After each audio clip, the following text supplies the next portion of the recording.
Hello दोस्तों। तो चलिए आज का वीडियो स्टार्ट करते हैं। इसमें आपको पता है जब हम JOAIT के लिए ये सीरीज़ स्टार्ट की है हमने, और कंप्यूटर के क्वेश्चन, और उसमें आपको पता है JOAIT में आपको HP GK, स्टैटिक GK, थोड़ा बहुत और भी चीज़ें जो हैं देखने को मिलती है क्वेश्चन पेपर में, हिंदी इंग्लिश जैसी। तो चलिए हम जो भी इस पेपर में आया है इसमें सब सभी कुछ हैं, तो हम डिस्कस करेंगे। पहले इसमें देखिए कंप्यूटर के क्वेश्चन है कुछ। तो पहला क्वेश्चन यहाँ पे पूछा गया है, IP addresses are converted to. तो आईपी एड्रेस बदले जाते हैं। तो आईपी एड्रेस किस में बदले जाते हैं? चार ऑप्शन दिए हैं। ऑप्शन सी इसमें राइट आंसर है, hierarchy of a domain name. तो आईपी एड्रेस को हम एक डोमेन नेमों के हायरार्की में चेंज करते हैं। तो ऑप्शन डी इसका राइट आंसर होगा, माफ़ कीजिए, ऑप्शन सी इसका राइट आंसर होगा। आईपी का मतलब होता है इंटरनेट प्रोटोकॉल, और ये पूरा जो देखें ऐसे बनता है इंटरनेट प्रोटोकॉल एड्रेसेस। तो ये क्या होता है? It is an identifying number that is associated with a specific computer और कंप्यूटर नेटवर्क। तो एक आइडेंटिफाइंग नंबर होता है, एक तरह से हर कंप्यूटर को जो कि इंटरनेट के साथ जुड़ा है उसको एक अलग यूनिक नंबर दिया गया है, जिससे वो आइडेंटिफाई हो जाता है कि आईपी एड्रेस किस कंप्यूटर को अलॉट हुआ है। IP addresses allows the computer to send and receive information, और आईपी एड्रेस अलाउ करता है कंप्यूटर को इंफॉर्मेशन सेंड करने में और इंफॉर्मेशन रिसीव करने में। नेक्स्ट क्वेश्चन देख लेते हैं। A search engine is a program to search. Option D इसका राइट आंसर होगा। A search engine is a program to search web pages for information using specified search term.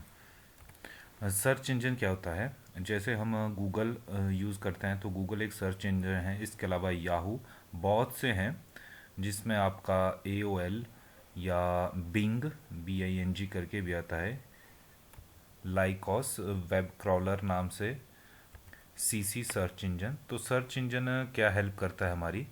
तो जो भी हम इंफॉर्मेशन या टर्म्स डालते हैं सर्च इंजन में, उसके अकॉर्डिंग ही हमको वेब पेजेस शो करता है। जैसे अगर आप गूगल में डालेंगे, यूट्यूब लिखेंगे तो यूट्यूब पे जाएगा, FB लिखेंगे तो फेसबुक सर्च करेगा। तो जो भी हम सर्च टर्म डालते हैं उससे रिलेटेड जो भी वेब पेजेस हैं वो सर्च इंजन हमको दिखा देता है। नेक्स्ट देखते हैं question 3। The code segment that miss usage its environment is called. तो ऑप्शन भी इसका राइट आंसर होगा। ट्रोजन हॉर्स जो होते हैं ये एक तरह के प्रोग्राम होते हैं, देखने में तो ठीक लगते हैं ट्रोजन हॉर्स, पर इसे चलाया जाए, जैसे हम इसको रन करते हैं तो ये एक वायरसेस की तरह होते हैं। ट्रोजन हॉर्स का यूज़ जो है, जो हैकर्स होते हैं वो पासवर्ड निकालने में, मतलब पासवर्ड चोरी करने में यूज़ करते हैं। और जो ट्रोजन हॉर्स होता है आपका, ये आपके डिस्क, हार्ड डिस्क के सारे डेटा को जो है एक तरह से मिटा देता है, उसको इन्फेक्ट कर देता है। नेक्स्ट देखते हैं हम। A combinational logical circuit that is used when it is desire to send data from two or more source through a single transmission line is known as. तो तो ऐसा लॉजिकल सर्किट जब हमको दो या इससे ज़्यादा दो या दो से अधिक सोर्सेज से हम डाटा सेंड करना चाहते हैं सिंगल ट्रांसमिशन लाइन पे, तो जो लॉजिकल सर्किट होता है एक तरह का कॉम्बिनेशन लॉजिकल सर्किट जो हम यूज़ करते हैं उस समय, तो उसको क्या कहा जाता है यहाँ ये पूछा गया है। तो क्वेश्चन 4 का ऑप्शन सी राइट आंसर होगा, मल्टीप्लेक्सर। तो इसमें देख सकते हैं आप, ये मल्टीप्लेक्सर की डायग्राम है, ब्लॉक डायग्राम। तो इसमें क्या है, दो इनपुट हैं, तो ये लिखा था कि दो या दो से अधिक, यहाँ दो से ज़्यादा इनपुट भी हो सकती हैं, से आपको डाटा आ रहा है, और वो डाटा आपने आगे एक सिंगल ट्रांसमिशन लाइन पे भेजना है, तो हम मल्टीप्लेक्सर का यूज़ कर सकते हैं। लेकिन देखिए यहाँ पे इस साइड कितनी भी आउटपुट इनपुट हो सकती हैं यहाँ से जो डाटा अंदर आएगा, लेकिन इसकी आउटपुट एक ही होगी, यानी सिंगल ट्रांसमिशन लाइन पे आउटपुट होगी, और इनपुट के लिए दो या दो से अधिक सोर्स हो सकते हैं। ये देख सकते हैं आप, एक अलग मल्टीप्लेक्सर है 4x1। तो इसमें चार इनपुट हैं और एक आउटपुट है। ये मल्टीप्लेक्सर है। आपसे क्वेश्चन में डी मल्टीप्लेक्सर के बारे में भी पूछा जा सकता है। तो डी मल्टीप्लेक्सर इसका बिल्कुल उल्टा होता है। यहाँ पर यहाँ पर जो है एक इनपुट होगी और यहाँ बहुत सारी आउटपुट बाहर गई होंगी, तो वो डीमल्टीप्लेक्सर हो जाएगा और ये मल्टीप्लेक्सर है। ये देख सकते हैं आप, इन इलेक्ट्रॉनिक मल्टीप्लेक्सर, या इसको हम कई बार मक्स भी बोलते हैं, MUX, also known as a data selector, is a device that select between several analog or digital input signals and forward the selected input to a single output। तो यही यहाँ पे भी क्वेश्चन में इन्होंने पूछा है हमसे। तो आओ 4 का C जो है राइट आंसर है। फिफ्थ देख लेते हैं क्वेश्चन। इसमें पूछा है कि स्पाइरल मॉडल जो होता है उसका सबसे इम्पॉर्टेंट फीचर क्या होता है। तो हम एक टर्म पढ़ते हैं SDLC। तो सिस्टम डेवलपमेंट लाइफ साइकिल में जो है हम स्पाइरल मॉडल भी यूज़ करते हैं इसको डेवलप करने के लिए सिस्टम को। तो स्पाइरल मॉडल का सबसे इम्पॉर्टेंट फीचर है इसकी रिस्क मैनेजमेंट। तो ऑप्शन बी जो है राइट आंसर होगा। ये देख सकते हैं आप, SDLC मॉडल एक्सप्लेन किए जाते हैं, तो ये इस तरह के जो है हम इसमें यूज़ करते हैं। इसको हम एजाइल पढ़ते हैं, AGILE। इसके अलावा वाटरफॉल, वी शेप्ड, इटीरेटिव माफ़ कीजिए, और स्पाइरल मॉडल। तो ये लाइफ SDLC डेवलपमेंट के मॉडल हैं। नेक्स्ट क्वेश्चन में पूछा है the mechanism by which the data and function are bound together with an object definition. तो इसका ऑप्शन भी जो है राइट आंसर है, एनकैप्सुलेशन। और ये जो इनहेरिटेंस, एनकैप्सुलेशन ऑफ एब्स्ट्रैक्शन जो दिए गए हैं यहाँ पे नाम ऑप्शन में, ये आपके जब आप ऑब्जेक्ट ओरिएंटेड प्रोग्रामिंग का यूज़ करते हैं तो उसमें हमको ये फंक्शन देखने को मिलते हैं। ऑब्जेक्ट ओरिएंटेड प्रोग्रामिंग क्या है, कंप्यूटर प्रोग्रामिंग का मॉडल है जो क्या करता है, that organise software design around data and object. तो डेटा और ऑब्जेक्ट के अराउंड जो है आपका उसके हिसाब से सॉफ्टवेयर डिज़ाइन होता है कोई। और ये ऑब्जेक्ट ओरिएंटेड प्रोग्रामिंग के प्रिंसिपल्स होते हैं, एनकैप्सुलेशन, एब्स्ट्रैक्शन, इनहेरिटेंस, और इसके अलावा एक पॉलीमॉर्फिज्म भी हमें देखने में मिलता है जो कि ऑप्शन में नहीं है। तो ये प्रिंसिपल हैं ऑब्जेक्ट ओरिएंटेड प्रोग्रामिंग के। नेक्स्ट देखते हैं question, which operation can be performed on data structure. तो डेटा स्ट्रक्चर पे कौन से जो हैं ऑपरेशन परफॉर्म किए जा सकते हैं। ऑप्शन डी इसका राइट आंसर है, ऑल ऑफ दीज। तो इसमें data organization, accessing technique, manipulating selection for information. Next है, where can you find the horizontal split bar on MS word screen. तो MS वर्ड स्क्रीन पे आपको horizontal split bar कहाँ मिलता है। तो option C, on the top of vertical scroll bar. तो ये देख सकते हैं आप, वर्टिकल स्क्रॉल बार ये है आपका, और इसके टॉप पे आपको ये यहाँ पे आएंगे आप, अगर यहाँ पे क्लिक करेंगे व्यू रूलर, तो यहाँ आपको रूलर जो है ये मिल जाएगा। ये देखिए, ये आपका रूलर जो है ये आपको मिल जाएगा यहाँ पे। To save document for the first time which option is use. तो ऑप्शन ए इसका राइट आंसर है, सेव एज। और हम कंट्रोल एस करके सेव पे, इसको पहली बार अगर हम सेव करते हैं तो सिर्फ सेव ऑप्शन पे जाते हैं हम। सेव एज तो हम उसका नाम चेंज करना हो तब करते हैं सेकंड टाइम, पर ऑप्शन में यही दिया गया है। और एक दो जगह मैंने गूगल में सर्च किया तब भी मेरे को सेव मिला एक दो जगह, और लेकिन मोस्टली सेव एज मिल रहा है। अगर आप इसके बारे में कुछ जानते हो तो बताइए। मेरे हिसाब से तो सेव होना चाहिए था, लेकिन वो अब यहाँ पे दिया ही नहीं गया है ऑप्शन। तो सेव एज सेकंड ऑप्शन है हमारे पास। इन 4 ऑप्शन में से फिर हम सेव एज का यूज़ कर सकते हैं। तो दिए गए ऑप्शनों में सेव एज ठीक है। वैसे अगर सेव भी लिखा होता तो भी राइट ऑप्शन होता। 10वां देख लेते हैं, percentage of urban population of Himachal Pradesh to its total population as per census 2011। तो अर्बन पॉपुलेशन 2011 में थी हमारे पास 10.03%, जबकि लगभग 90% जो हमारी पॉपुलेशन है वो रूरल ही है। यहाँ से हिमाचल के क्वेश्चन स्टार्ट हो गए हैं। Sex ratio of Himachal Pradesh as per census 2011। तो सेक्स रेशियो है हमारे पास, यानी 1000 पुरुषों पे 972 लेडीज़ महिलाएं हैं। 12वां देख लेते हैं question, Seer Khad is located in which district of Himachal Pradesh. तो आपको पता है सीर खड्ड जो है आप एक सहायक नदी है, ट्रिब्यूटरी है बिलासपुर में सतलुज की। नेक्स्ट देखते हैं, Minjar fair is celebrated at which place in Himachal Pradesh. हाँ, जब भी हम किसी डिस्ट्रिक्ट को डिस्कस करते हैं, जो कि हमने 10 डिस्ट्रिक्ट पे वीडियो बनाए हैं, उसमें हम सब कुछ डिटेल में डिस्कस करते हैं। अगर वहाँ उस ज़िले से कोई नदी, प्रमुख नदी गुजरती है, तो हम उसके बारे में, उसकी सहायक नदियों के बारे में सब सब कुछ पढ़ते हैं लगभग। कुछ भी नहीं छूटता मेरे हिसाब से, जहाँ तक मुझे लगता है। तो आप को काफ़ी हेल्पफुल होंगे वो वीडियो जो डिस्ट्रिक्ट वाइज जी के हमने बनाया है। चलिए नेक्स्ट क्वेश्चन देखते हैं। मिंजर मेला हिमाचल प्रदेश के किस स्थान पर मनाया जाता है? तो आप सभी जानते होंगे चंबा में मनाया जाता है मिंजर मेला। और आप जानते होंगे कि चंबा का मिंजर मेला जो है वो शुरू होता है जुलाई महीने में अंतिम संडे, मतलब अंतिम रविवार होता है, तब से ये शुरू होता है। और एक अंतर्राष्ट्रीय महोत्सव है, मेला है ये भी। एक सप्ताह तक चलता है। नेक्स्ट देख लेते हैं। जो आपका बिनवा है हिमाचल प्रदेश की किस नदी की सहायक नदी है? तो बिनवा जो है ब्यास की प्रमुख सहायक नदी है। ब्यास की अन्य नदियों के बारे में हमने जब कुल्लू में डिस्कस किया तब पढ़ा है। तो आप कुल्लू डिस्ट्रिक्ट का जीके देखेंगे तो उसमें कुल्लू से लेकर कांगड़ा तक जब तक ब्यास बहती है, तो सभी प्रकार की जो सहायक नदियाँ वो हमने डिस्कस की हैं उसमें।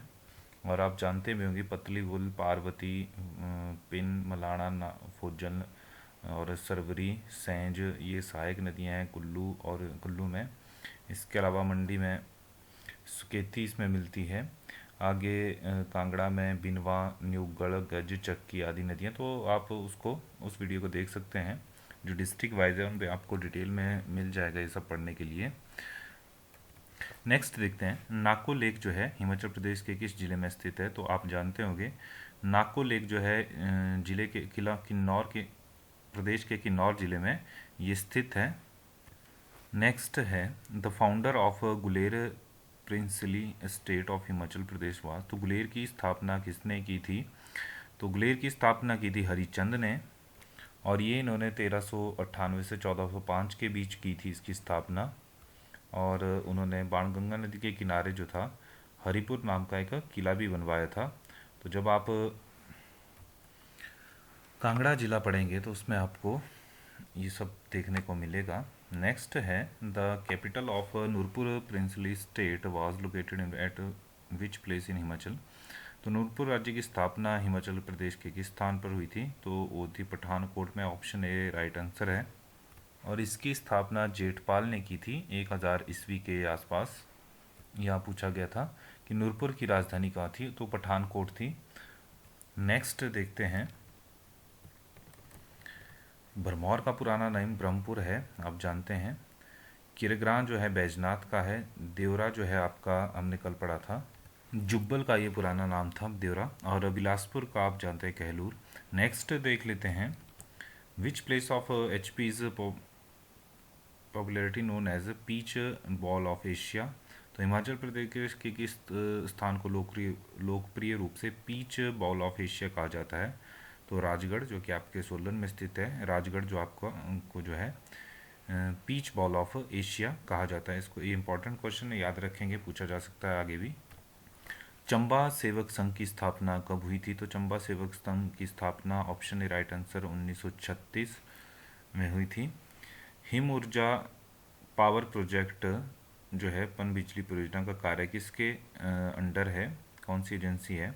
तो हिमाचल प्रदेश स्टेट इलेक्ट्रिसिटी बोर्ड के अधीन जो है हिम ऊर्जा हाइड्रो पावर प्रोजेक्ट का जो कार्य है इसके अंतर्गत चलता है। नेक्स्ट है army training command Himachal Pradesh के किस स्थान पर स्थित है? तो ये जो ऑप्शन दिए गए हैं, तो ऑप्शन डी इसका राइट आंसर है, शिमला में है ये। और ये 1991 में ये स्थापित किया गया था, ये training command, army training command. Next है जो आपकी जंगी मठ यहाँ पे पूछा है वो किस स्थान पर स्थित है? तो रिकांगपियो, जो कि आपके किन्नौर में आता है। और इसके अलावा जंगी थोपन जो है वो एक हाइड्रो इलेक्ट्रिक प्रोजेक्ट है जो कि किन्नौर में ही है। और ये लगभग 800 मेगावाट का है, अगर मैं सही से याद कर पा रहा हूँ। तो जंगी थोपन भी आपका किन्नौर में पावर प्रोजेक्ट। और जंगी मोनेस्ट्री जो है ये किन्नौर के रिकांगपियो में स्थित है। नेक्स्ट है ऐसे क्वेश्चन भी पूछे जाते हैं आपसे एग्ज़ाम में, 2 या 4 क्वेश्चन। और अगर क्लरिकल की तैयारी कर रहे हैं आप तो बहुत ज़्यादा, मतलब 10 से 12 क्वेश्चन भी हो जाते हैं डेली साइंस या मैं किस कैटेगरी में रखूँ इनको। चलिए देखते हैं। Blood pressure is the pressure of blood in. तो ब्लड प्रेशर है खून का दबाव किस में, धमनियों में, यानी आपकी जो आर्टरीज होती हैं उनमें जो खून का दबाव होता है उसको ही हम ब्लड प्रेशर के नाम से जानते हैं। नेक्स्ट है कि मटर का पौधा क्या है। तो मटर का पौधा एक शाक है, यानी हर्ब है एक। ऑप्शन बी इसका राइट आंसर है। नेक्स्ट देख लेते हैं। तो यहाँ पूछा गया है कि एक्सरे की खोज किसने की थी। तो ऑप्शन बी जो है राइट आंसर है इसका।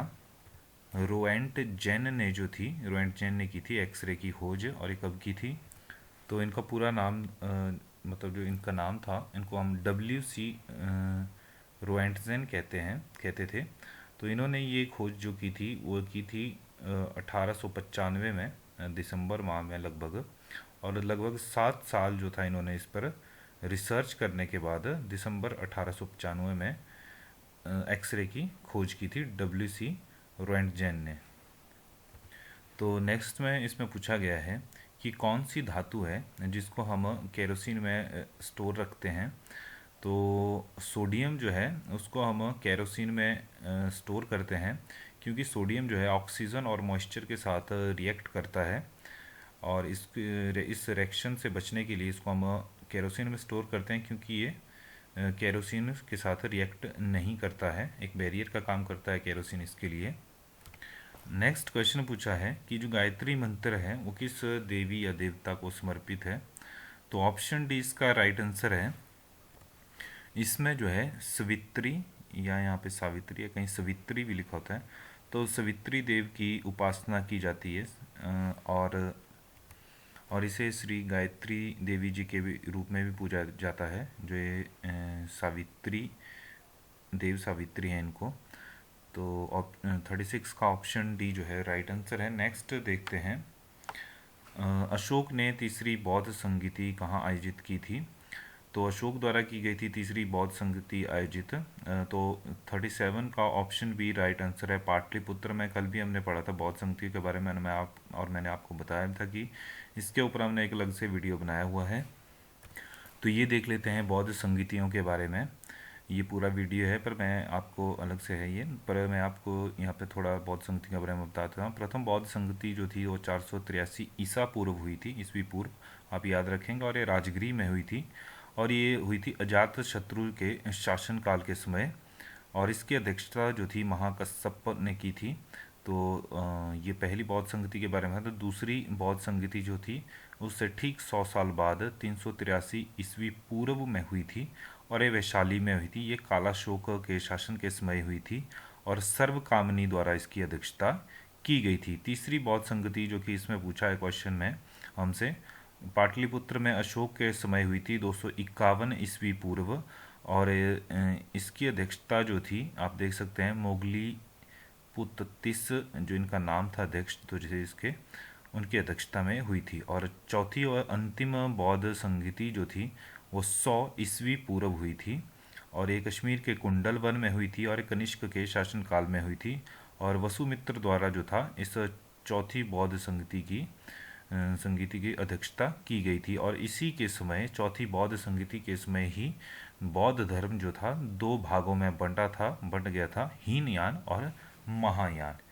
तो देखिए यहाँ हमने चारों बौद्ध संगतियों के बारे में पढ़ लिया। 483 राजगृह अजातशत्रु पहली, 383 वैशाली कालाशोक दूसरी, और पाटलिपुत्र अशोक के समय 251 में तीसरी, और 100 ईस्वा पूर्व कुंडल वन कश्मीर में कनिष्क के समय जो थी चौथी बौद्ध संगति हुई थी। तो